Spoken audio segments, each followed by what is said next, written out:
Salve galera, voltamos com mais uma videoaula aí.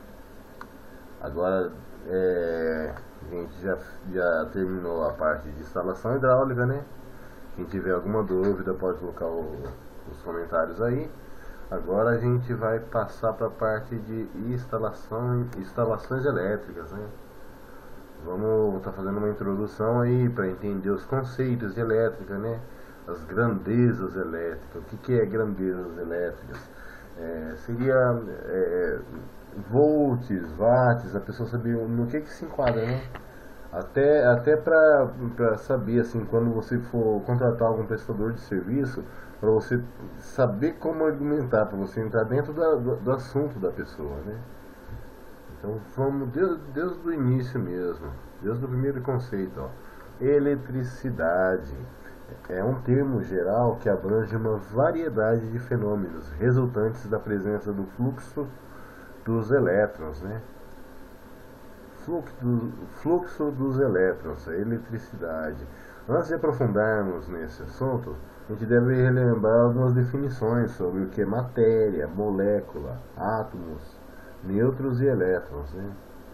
Então, só para relembrar rapidinho, matéria, o que é matéria? É tudo que possui massa e ocupa lugar no espaço.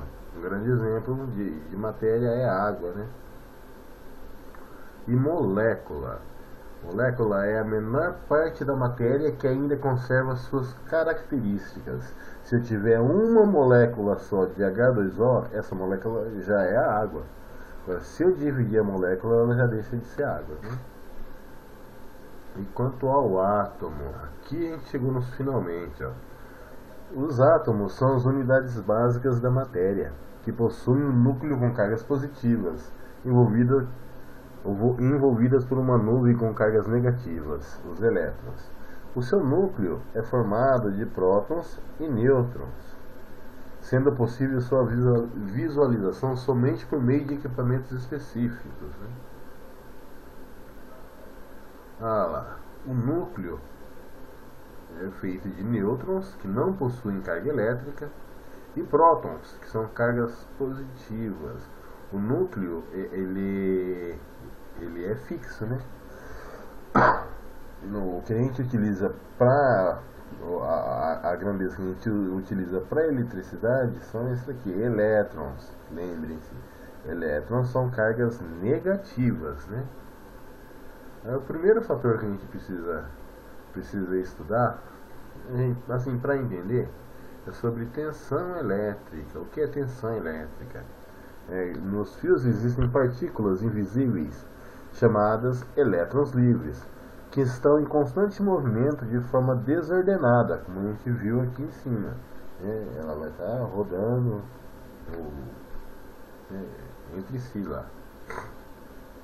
Para que os elétrons livres comecem a se movimentar ordenadamente nos fios, é necessário ter uma força que os empurre.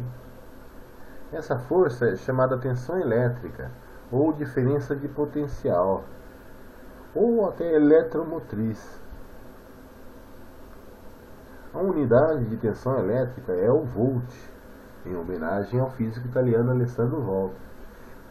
Em todas as unidades de medida temos múltiplos e submúltiplos, né? Assim igual peso, comprimento, volume, né?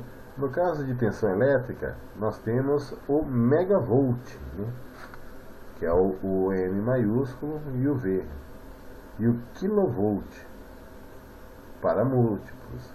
E como submúltiplos temos o milivolt e o microvolt, que é essa letrinha que parece um U aqui, mas é uma letra grega chamada micro, né? Eu tenho uma tabela aqui, que nessa são os prefixos usados pelo Sistema Internacional de Medida, né? Aqui dá para você entender bem, ó. Tem deca, hecto, quilo. Esses prefixos, eles servem para todos os tipos de medida, né? Aqui você vê aqui, ó, 1 quilo, né? Se fosse medida de massa, 1 quilograma, ó, seria 1000, né? Ou 10 elevado a 3, né? Um milhar. Já 1 miligrama é 1 milésimo, né? Dividido por 1000. Ômega é 1.000.000, tanto para mais como para menos, né? Ômega, olha lá, é 10,6. Já ômicro é 10 elevado por menos 6, seria um milionésimo, né? Isso aqui é só para matar a curiosidade mesmo, para saber o nome, o valor desses prefixos, né?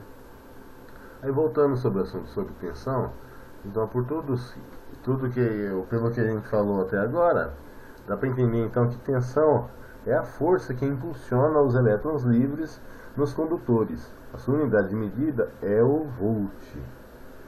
Agora que a gente já sabe o que é tensão, vamos falar sobre corrente elétrica. O que seria corrente elétrica em si? Né? A força exercida pela tensão elétrica faz com que os elétrons livres se movimentem ordenadamente no condutor, provocando uma corrente de elétrons, né? Ela vai ter um caminho aqui agora, não vai tá louca ali não, vai ter um caminho. Essa corrente de elétrons livres recebe o nome de corrente elétrica. Olha lá. Corrente elétrica é o movimento ordenado dos elétrons livres nos condutores. A sua unidade de medida é o ampere, que é o A maiúsculo, né? A corrente elétrica é causada por uma diferença de potencial elétrico, ou tensão. Essa corrente é explicada pelo conceito de campo elétrico, ao considerar uma carga A positiva e carga B negativa. Haverá um campo orientado de carga. A gente sempre espera isso, que o movimento vá do polo, do positivo para o negativo. Mas, ao ligar-se um fio condutor entre as duas cargas, os elétrons livres tendem-se a movimentar no sentido da carga positiva, pelo fato de terem cargas negativas, né? A gente tem que lembrar que elétrons são cargas negativas, então o sentido real é para lá, né? Olha lá, os elétrons têm cargas negativas. Mas isso é só o sentido real. A eletricidade não se baseia só nisso. Vamos acabar de chegar nesse assunto já. Então, como a gente está falando que ela vai correr no sentido real, aí desta maneira cria-se uma corrente elétrica no fio, sendo que o sentido é oposto ao campo elétrico, denominado sentido real da corrente elétrica. Embora ele seja convencionado que a corrente tenha o mesmo sentido do campo elétrico, isso não altera nada de seus efeitos.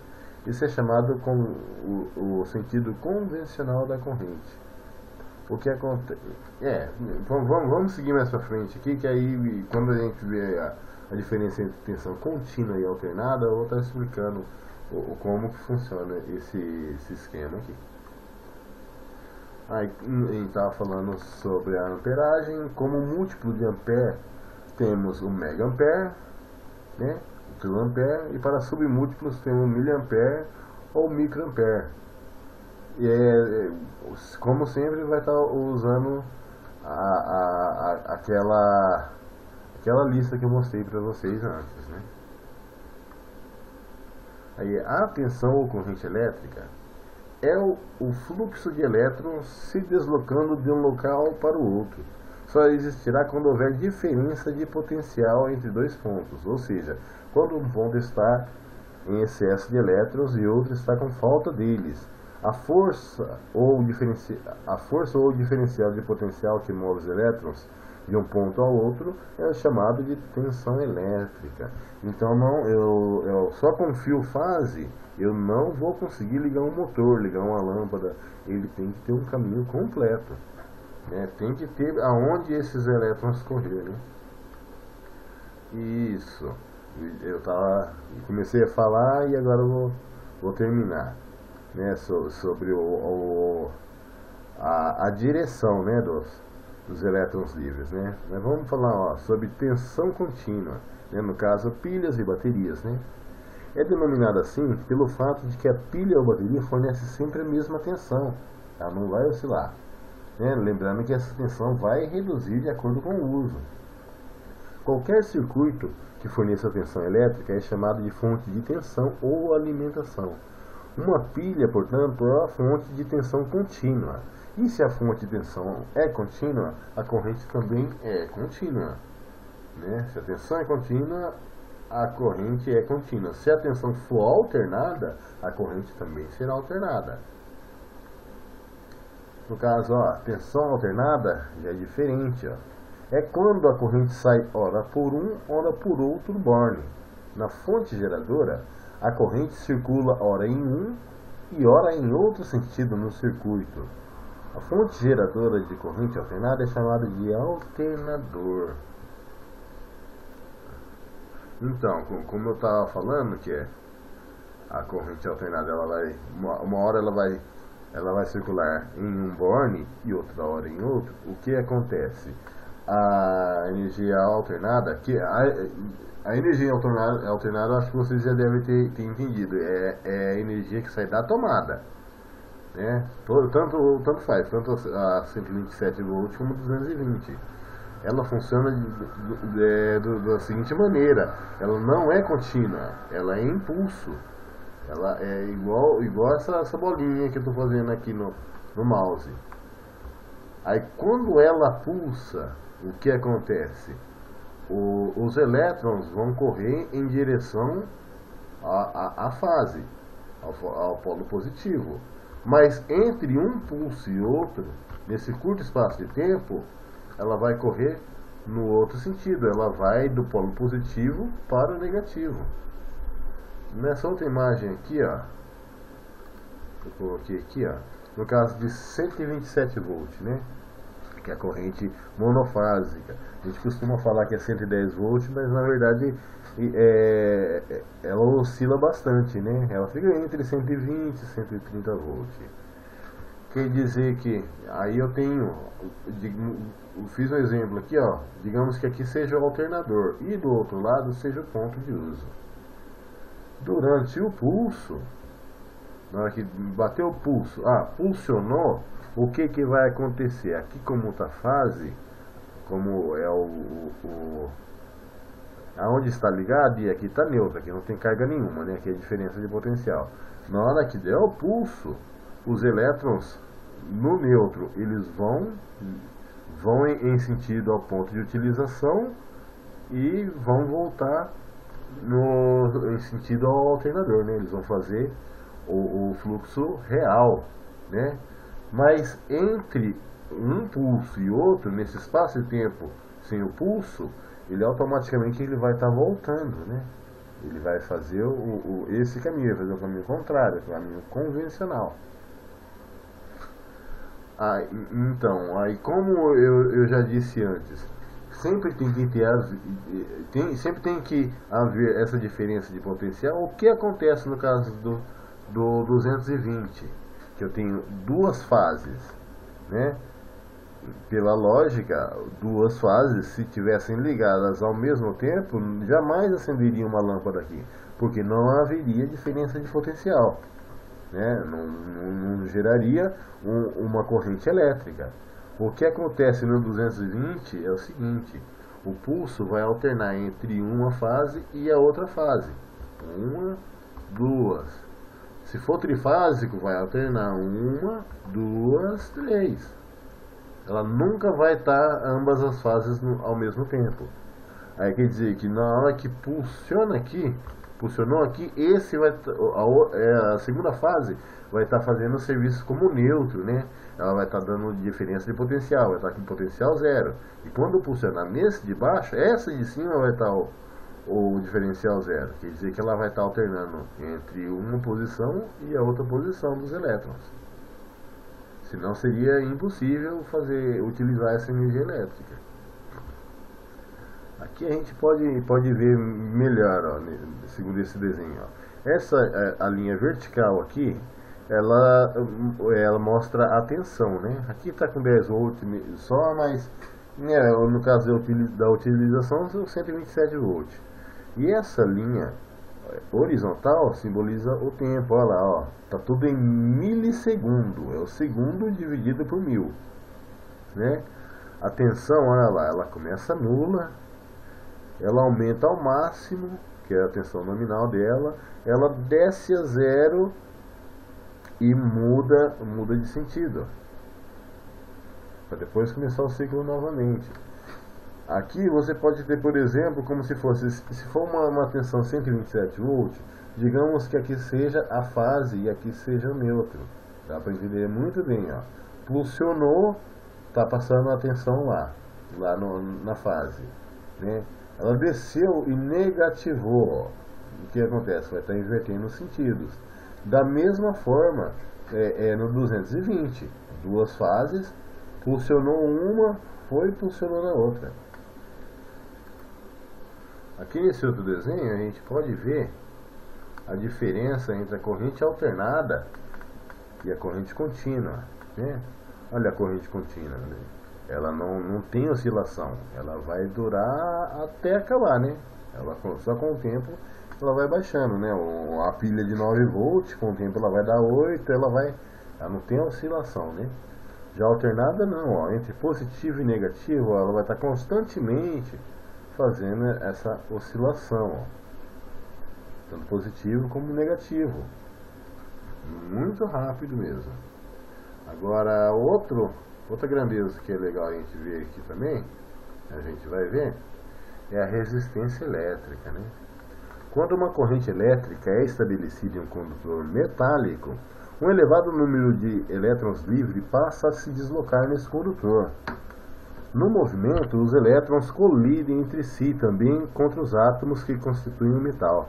Portanto, os elétrons encontram uma dificuldade para se deslocar.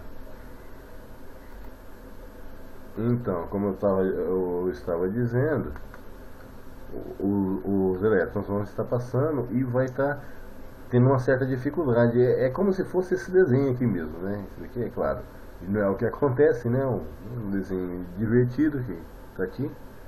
Aí essa dificuldade para se deslocar, né, pode-se dizer que existe uma resistência à passagem da corrente no condutor. Olha lá. Então, notamos que a resistência elétrica ela é dada à capacidade de um corpo qualquer se opor à passagem da corrente elétrica. Resistência não quer dizer que ela seja isolante, né? Olha lá, que mesmo quando existe uma diferença de potencial aplicada.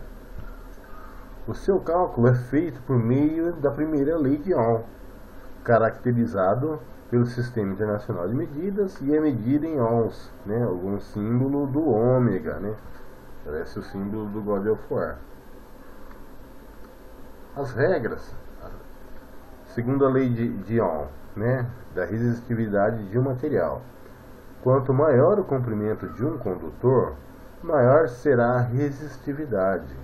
E quanto menor for a área da sua seção transversal, maior será a sua resistividade. Quer dizer que quanto mais comprido o fio e mais fino, maior será a resistividade.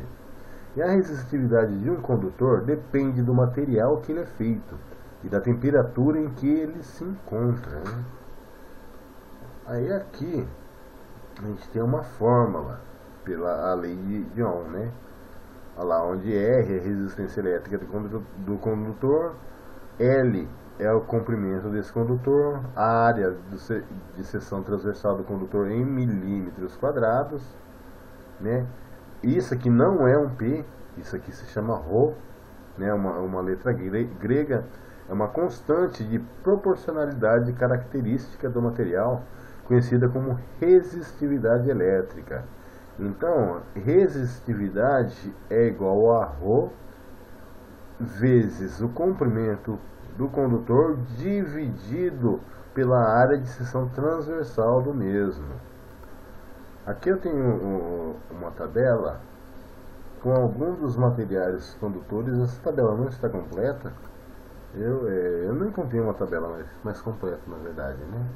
Porque eu estava procurando uma tabela que mostrasse a resistividade e a condutibilidade, né, dos materiais. A gente pode observar aqui, ó, O cobre mesmo, que é mais usado, ó, ele tem a resistividade de 0,0172, né? Resistividade é bem baixa. E a condutibilidade é de 58,1, né? Olha lá, já, a prata já é melhor condutora do que ele, ó, porque tem melhor condutividade.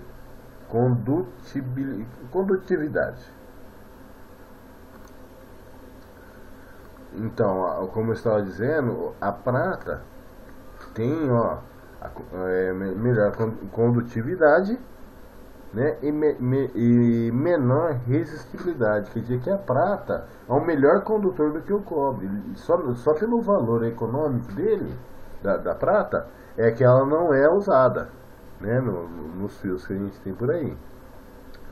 Aí, assim, só para caso, se alguém tiver curioso, a resistência de chuveiro é feita por uma liga chamada nicromo. É o níquel e o cromo, que não tem nessa tabela aqui, ó.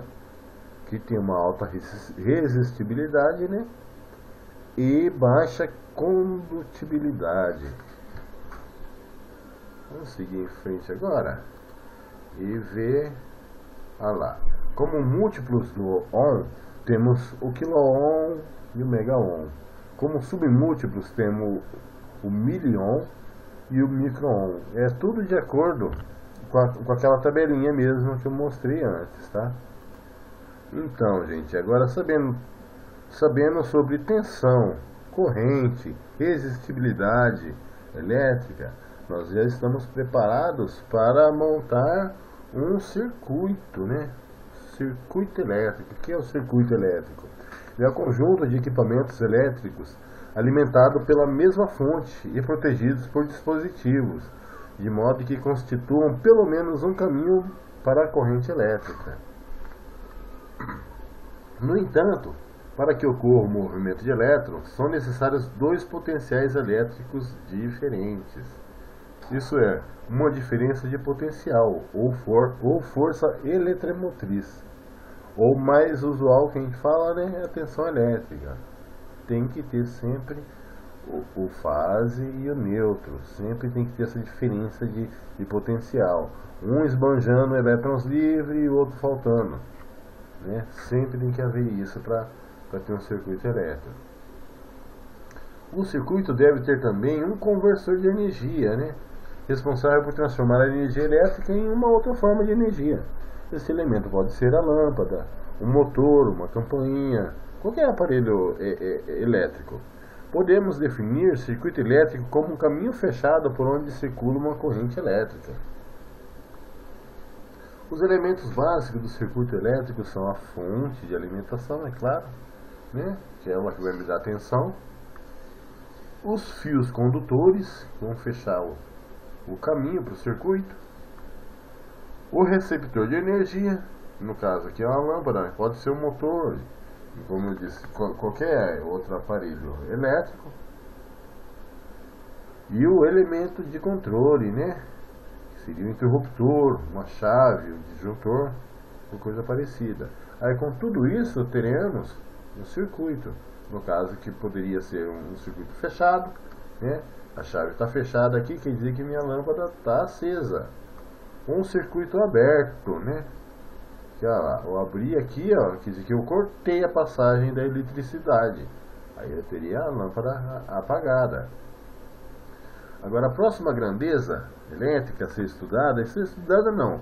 Vou falar um outro nome agora, que é o efeito Joule, que ele é similar à resistibilidade, né?